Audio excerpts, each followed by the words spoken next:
here's the point of me what breaking it down in the way in which I told you. And again, my apologies. I thought I knew how to do it. I thought I knew what I was doing in terms of, but I learned it on the fly, right? Here's the point of me breaking all of that down. All right.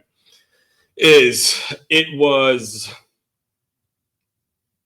it last year? Yeah, it was last year. It was last year when I really, no, actually not last year, but the last 2 years, I've noticed Mikey Sanders still because again, diehard Michigan fan, and when you're talking about kids playing at that level, there's a lot of kids that are still trying to come. They don't have big names. They're still kids. That's what they are. They're still kids. I know we're fans of the team, and guys that have been around for a while. We love the team and we want to see them do well. But the kids that they bring on these programs, as they know they don't look like it, but they're still kids and they don't really understand the mystique and the atmosphere and how much football we've watched over the years. They're still young kids, right?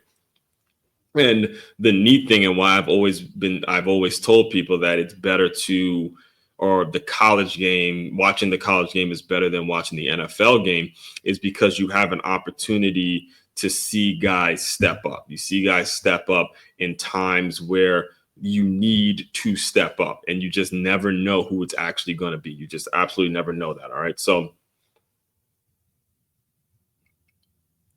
it was in Columbus. Yeah, it was in Columbus when I first noticed. I'll show you guys the photo of it. You see this bottom right picture right here? All right. It was this bottom, the bottom right one right here where he's wearing 0, and that left hand of his, that is striking the ball away, that left hand of his that is just getting the ball out of that tight end's hand,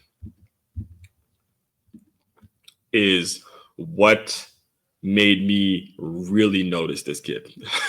When I say really notice this kid, it was a close game. That game was a fairly close game. I know the score didn't indicate it, but going into that game, Ohio State was ranked ahead of us. This wasn't the year of CJ Stroud.